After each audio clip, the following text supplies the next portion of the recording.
성령의 새 시대를 살아가는 그리스도인이라는 제목으로 하나님의 말씀을 나누도록 하겠습니다. 우리나라에 매년 빠지지 않고 사람들이 많이 읽는 베스트셀러에 선정되는 책이 한 권 있습니다. 이 책은 김남도 교수가 쓴 트렌드 코리아라는 책입니다. 이 책은 2008년 말에 처음 출간되었는데 트렌드 코리아 2009, 트렌드 코리아 2011라 이름을 지어서 우리나라의 경제, 사회, 문화에 대한 한 해 전망을 담은 책입니다. 우리가 일상에서 많이 듣는 소확행, 워라벨, 뉴트로, 언택트, MZ세대와 같은 신조어가 이 책에서 나온 말들입니다. 사람들이 이런 신조어들을 많이 사용하는 것을 보면 이 책이 우리 사회에 큰 영향을 미치고 있음을 알 수 있습니다. 그러면 여러분, 왜 이 책이 매년마다 사람들이 많이 읽는 베스트셀러에 선정이 되는 것일까요? 다른 한편에서는 이 책을 비난하는 목소리도 많이 있습니다. 그러나 이 책은 여전히 많은 사람들에게 주목받는 책입니다. 왜냐하면 사람은 누구나 시대를 앞서 나가기 원하기 때문입니다. 사람들 중에 시대에 뒤떨어지고 싶은 사람은 한 명도 없을 겁니다. 누구나 지금 시대의 흐름을 이해하고 그 흐름에 맞춰 살아가기 원합니다. 더 나아가 그 흐름을 앞서 나가기 원합니다. 사랑하는 여러분, 이 사실은 우리 신앙에도 동일하게 적용됩니다. 예수님께서는 십자가에 죽으시고 3일 만에 부활하심으로 예수님을 믿는 믿음으로 구원을 얻는 새 시대를 여셨습니다. 우리는 예수님께서 완성하신 복음의 새 시대를 사는 자들입니다. 다른 이단에서 이야기하는 것처럼 또 다른 새 시대가 필요한 것이 아니라 우리는 이미 예수님께서 여신 새 시대를 살아가는 자들인 것을 기억하는 저희 모두가 되길 간절히 소망합니다. 그런데 만약 누군가 여전히 예수님께서 아직 이 땅에 오시지 않은 구약 시대에 머물러 있다면 어떻게 되겠습니까? 그는 하나님께서 새 시대에 허락하신 놀라운 축복을 누리지 못할 겁니다. 예수님께서 이미 회복하신 우리의 신분에 걸맞는 삶을 살지 못할 겁니다. 그래서 우리는 구약 시대에 머물러 있어서는 안 됩니다. 예수님께서 완성하신 복음의 새 시대를 살아야 합니다. 예수님께서 완성하신 복음의 새 시대는 성령님께서 역사하는 성령의 새 시대입니다.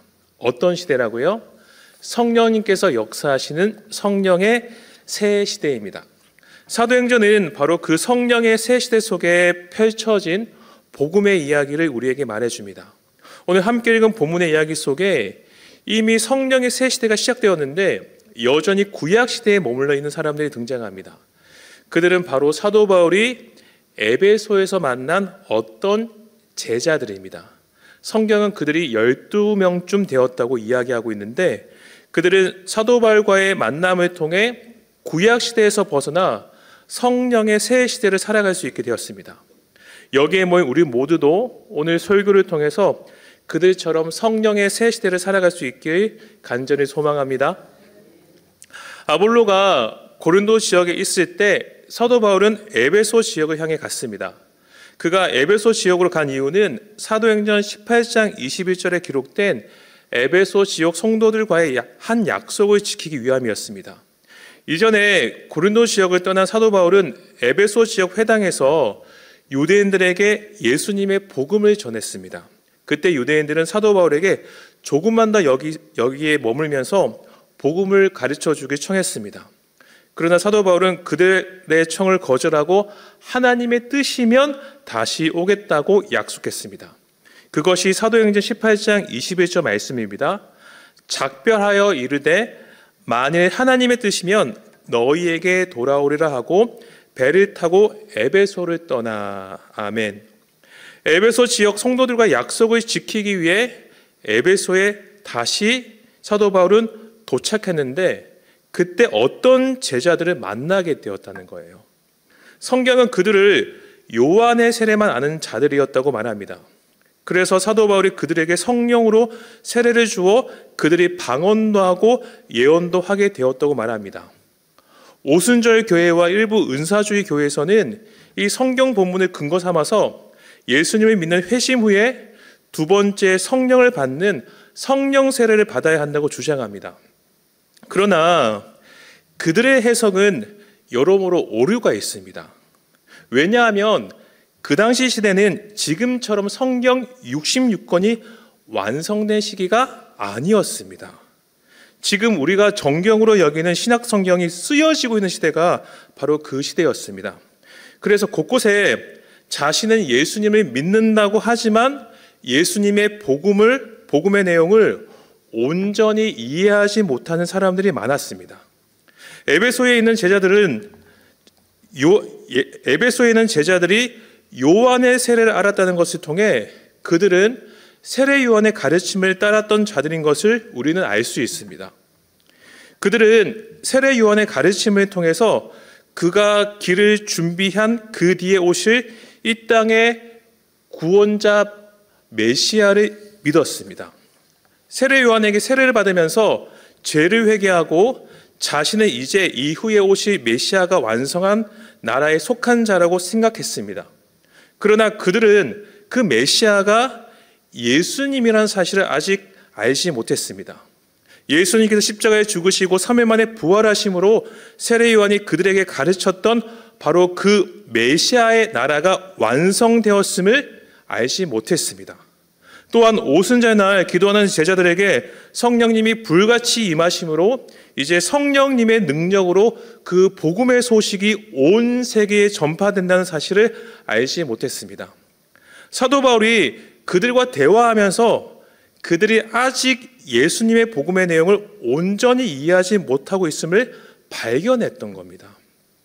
그래서 사도 바울은 그들에게 세례를 먼저 베풀지 않습니다. 예수님이 누군지 그들에게 가르쳐 줍니다. 본문 4절을 보면 바울이 이르되 요한이 회개 세례를 베풀며 백성에게 말하되 내 뒤에 오시는 이를 믿으라 하였으니 그가 누구라고요? 이는 곧 예수라 하거늘. 너희가 믿는 메시아가 바로 예수님이다 라는 것을 그들에게 가르쳐 준 겁니다. 너희가 지금 믿고 있는 것은 너희가 지금 믿고 있는 세례 요한의 그 가르침이 곧 예수님이 이 땅에 오셔서 십자가에 죽으시고 3일 만에 부활하심을 완성하신 주님의 나라라고 사도 바울은 그들에게 가르쳐 줬습니다.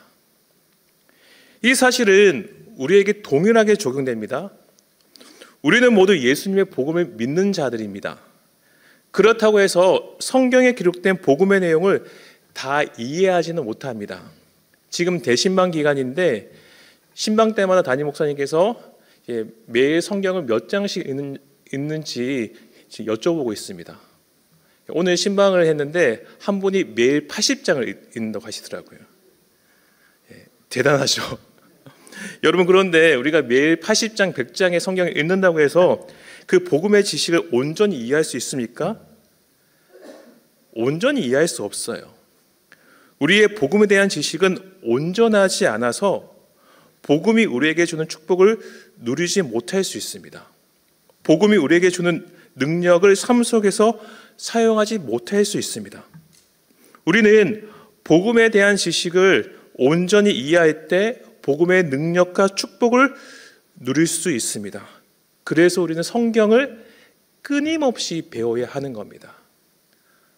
많은 설교자들이 이 성경을 가지고 설교를 합니다. 아무리 탁월한 설교자로 하더라도 이 성경에 있는 모든 내용을 이해해서 선포할 수는 없는 법입니다. 각자 성경을 연구하면서 자신의 상황과 환경 속에서 하나님께서 말씀해 주신, 깨닫게 해주신 그 진리를 선포하는 것뿐입니다. 우리는 모두 완전하지 않아요. 이 땅에 그 어떤 사람도 성경에 기록된 풍성한 진리를 완벽하게 이해할 수 없습니다. 고린도전서 10장 2절을 말씀합니다.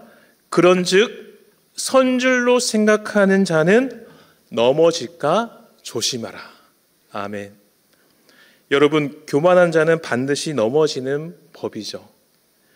우리는 겸손한 마음으로 끊임없이 성경을 배워가야 합니다. 성경에 기록된 하나님의 진리를 이해하고 그 진리의 능력을 삶 속에서 나타내야 합니다. 성령의 풍성한 진리를 점점 더 깊이 알아가는 우리 모두가 되길 간절히 소망합니다. 지금 요한의 제자들은 먼저 회심하고 두 번째 성령 세례를 받는 것이 아니라 그들의 복음에 대한 지식이 완전하지 않았던 거예요. 사도 바울의 가르침을 받은 제자들은 이제 예수님이 바로 세례 요한이 말한 메시아인 것을 알게 되었습니다. 예수님께서 달리신 십자가와 3일 만에 부활하신 의미를 이해하게 되었습니다. 오순절날 제자들에게 불같이 임했던 성령의 역사를 배우게 되었습니다. 그들의 복음에 대한 지식이 온전해진 거죠. 그래서 그들은 사도 바울에게 요한의 세례가 아닌 주 예수님의 이름으로 세례받게 됩니다. 사도 바울이 그들을 향해 예수님께서 완성하신 성령의 새 시대를 선포한 것입니다. 성경은 그들에게 성령의 새 시대가 선포되자 성령이 그들에게 임하셨다고 말씀합니다. 이제 그들이 방언도 하고 예언도 하는 성령의 은사를 받게 되었다는 겁니다. 복음에 대한 온전한 지식이 또한 그 지식을 믿는 그들의 믿음을 통해 성령이 역사하게 된 거예요. 그래서 오순절 교회와 일부 은사주의 교회가 주장하는 것처럼 우리는 성령 세례를 따로 받을 필요가 있을까요? 없을까요? 있습니까? 없습니까? 없어요. 우리가 예수님을 믿고 회심하는 그 순간 성령님은 우리와 함께 하십니다. 바로 그 순간 우리는 성령의 새 시대를 살아갈 수 있는 하나님의 자녀가 된 것입니다. 그러면 여러분, 우리가 살아갈 수 있는 성령의 새 시대는 어떤 시대를 말하는 것일까요? 우리가 살아갈 수 있는 성령의 새 시대는 세 가지로 구분해서 설명할 수 있습니다. 첫 번째는 성령의 새 시대는 하나님의 통치 아래 사는 시대입니다. 어떤 시대라고요? 하나님의 통치 아래 사는 시대입니다. 복음을 믿기 전 우리는 죄악이 지배하는 사단의 권세 아래 있는 자들이었습니다. 에베소서 2장 2절에서 3절을 말씀합니다. 그때 너희는 그 가운데서 행하여 이 세상 풍조를 따르고 공중의 권세 잡은 자를 따랐으니 곧 지금 불순종의 아들들 가운데서 역사하는 영이라. 전에는 우리도 다 그 가운데서 우리 육체의 욕심을 따라 지내며 육체와 마음에 원하는 것을 하여 다른 이들과 같이 본질상 진노의 자녀이었더니. 아멘. 복음을 믿기 전 우리는 세상 사람들과 똑같이 하나님의 진노를 받을 수밖에 없는 죄인이었습니다. 그러나 이어지는 4절에서 6절 말씀은 이렇게 선포합니다. 긍휼이 풍성하신 하나님이 우리를 사랑하신 그 큰 사랑으로 인하여 허물로 죽은 우리를 그리스도와 함께 살리셨고 너희는 은혜로 구원을 받은 것이라. 또 함께 일으키사 그리스도 예수 안에서 함께 하늘에 앉히시니. 아멘. 그러나 이제 복음을 믿는 우리는 예수님과 함께 다시 살아난 존재가 되었습니다. 예수님과 함께 하늘에 앉아서 하나님의 통치를 받는 하나님의 백성이 되었습니다. 이것이 바로 성령의 새 시대를 사는 우리의 첫 번째 모습입니다. 예전에 사단을 숭배하다가 회심한 분의 간증 영상을 본 적이 있습니다. 그분은 사단을 숭배할 때 항상 두려움 속에서 살았다고 고백했습니다. 자신이 숭배하는 사단은 자신이 조금이라도 잘못하면 바로 그 잘못에 벌을 주는 존재였다고 했습니다. 그래서 그분은 혹시나 또 사단에게 벌을 받지 않을까 걱정하며 항상 두려움 속에 살았다고 고백했습니다.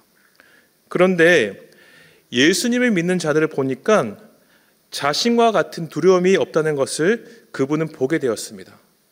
분명 잘못하고 있는데, 분명 나보다 더 잘못하고 있는데 그들에게는 두려움이 없다는 것을 발견하게 됐습니다. 만약 사단이면 이미 큰 일이 벌어지는 잘못을 범해도 전혀 두려워하지 않는 성도들의 모습을 보게 되었습니다. 그때 그분은 하나님은 사단과 다르게 사람을 한없이 용서하시고 품어주시는 분임을 알게 되었습니다. 사랑하는 여러분, 만약에 우리가 그러한 우리를 사랑하시는 하나님의 통치 아래 살아가지 않는다면 우리의 삶이 어떻게 되겠습니까? 우리는 그 한없는 사랑 가운데 거하시는 하나님의 통치 안에 살아가는 그분의 자녀가 되었습니다. 하나님께서 그분에게 그 깨달음을 주신 것이죠. 사단은 그분을 자신의 종으로 대했습니다. 그러니까 조그만 잘못을 범해도 곧바로 벌을 주었습니다. 그러나 하나님은 그분을 자신의 자녀로 대한 것이죠. 그러니 한없이 용서하고 품어주시는 것입니다. 성령의 새 시대는 바로 그 우리 하나님 아버지의 한없이 넓은 품 안에서 살아가는 시대입니다. 바로 그분의 통치 안에서 하나님께서 우리에게 안전함을 누리는 그 안전함 속에서 살아갈 수 있는 시대가 바로 이 시대라는 것을 기억하는 우리 모두가 되길 원합니다. 두 번째, 성령의 새 시대는 예수님의 새로운 인격으로 변화되는 시대입니다. 두 번째, 누구의 인격으로 변화되는 시대입니까? 예수님의 새로운 인격으로 변화되는 시대입니다. 사람의 마음만큼 변하기 힘든 것은 없습니다. 그 마음은 10년이 지나고 20년이 지나도 잘 변하지 않습니다. 왜냐하면 우리 마음은 죄로 인해 이미 망가져 버렸기 때문입니다. 죄로 인해 망가진 우리의 마음은 악취가 나고 더러운 구더기와 온갖 벌레가 바글바글한 처참한 모습입니다. 그래서 사실 죄로 인해 이미 망가진 우리 마음은 우리의 힘으로는 절대로 회복시킬 수 없습니다. 그러니까 사람이 변하지 않는 거예요. 나의 잘못된 모습을 알지만은 그게 내가 내 힘으로 나를 변화시킬 수 없습니다. 내가 의지를 들이지만 나의 의지가 너무나 부족한 것을 발견하는 것이 우리의 모습 아닙니까? 그러나 예수님의 힘으로는 회복시킬 수 있습니다.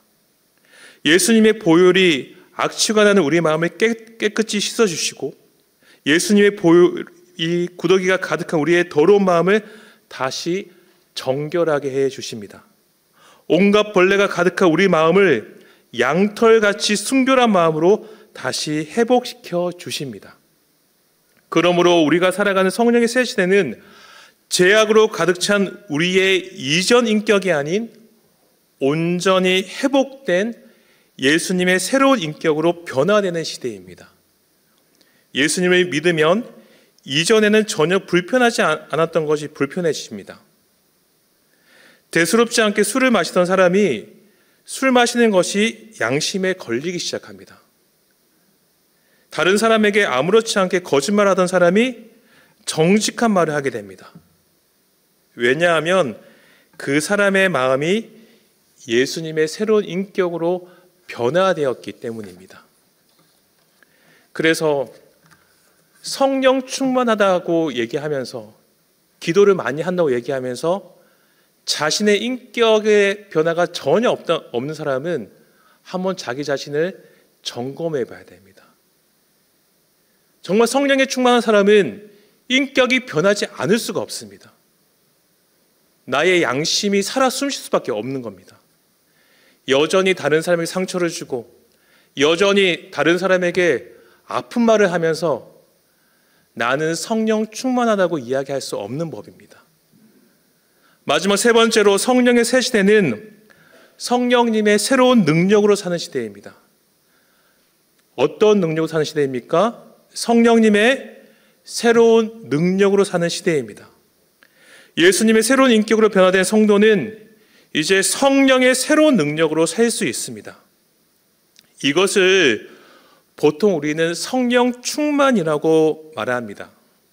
그런데 우리는 성령 충만을 오늘 본문의 이야기 등장하는 것처럼 방언과 예언 같은 특별한 은사를 체험하는 거라고 오해할 때가 많습니다.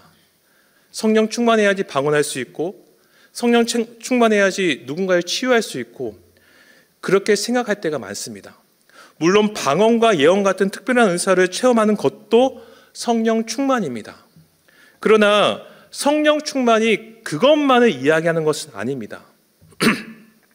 이것을 대구 동신교회를 담임하셨던, 지금은 원로 목사님이 되셨는데 이전에 대구 동신교회를 담임하셨던 건송수 목사님이 비상충만과 통상충만이라는 두 가지 용어로 설명하셨습니다. 비상충만과 통상충만, 이거 두 가지 기억하셔야 됩니다. 성령의 비상충만은 성령의 임재와 능력을 모든 사람이 알 수 있게 강력하게 의식적으로 체험하는 것입니다.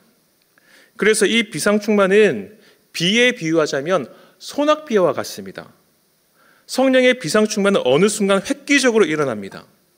인격과 삶이 성령의 능력으로 전격적으로 변하고 성령의 능력으로 하나님의 사역을 강력하게 감당할 수 있게 됩니다. 그래서 성령의 비상충만은 주로 하나님의 사역을 할 때 나타납니다. 이전에 제가 사역하던 교회 담임 목사님께서 자신이 부목사 때 만난 한 권사님 이야기를 해주셨습니다. 그 권사님은 선교에 헌신되신 분이셨습니다. 그래서 여름마다 한 달씩 꼭 선교 여행을 떠나셨다고 합니다. 권사님께서 또 여름에 중동에 있는 어느 나라에 선교 여행을 가셨는데 비행기가 그 나라에 도착할 때 성령이 권사님께 임하셔서 그 나라 언어를 할 수 있게 되었다고 합니다. 권사님은 선교 여행을 준비하면서 그 나라 언어를 조금 배운 것이 전부였습니다. 그러나 권사님은 선교 여행을 하는 한 달 동안 마치 현지인처럼 그 나라 언어를 하며 복음을 전했습니다. 그렇게 선교 여행을 마치고 비행기가 한국에 도착했을 때 권사님이 그 나라 언어를 할 수 있었을까요? 없었을까요? 그 나라 언어를 할 수 없게 되셨다고 합니다. 하나님께서 한 달간의 사역을 위해서 권사님께 비상하게 역사하셨던 것이죠. 이같이 어떤 사람이 인격이 전격적으로 변화되고 끊지 못하는 죄를 갑자기 끊어내는 능력을 가지고 하나님의 사역을 위해서 한시적으로 성령의 은사를 받는 것이 바로 비상충만입니다. 성령의 통상충만은 어떤 걸까요? 이와 정반대입니다. 통상충만은 인격과 생활 속에서 점진적으로 예수님을 닮아가는 것을 의미합니다. 그래서 성령의 통상충만은 비에 비유하자면 보슬비, 이슬비와 같습니다. 이슬비를 맞아도 비가 내리는지 잘 모르는 것처럼 성령의 통상충만은 소낙비처럼 느끼지 못합니다. 그래서 성령의 통상충만은 점진적으로 사랑, 희락, 화평, 오래 참음, 자비, 양성, 충성, 온유, 절제와 같은 성령의 열매를 맺게 됩니다.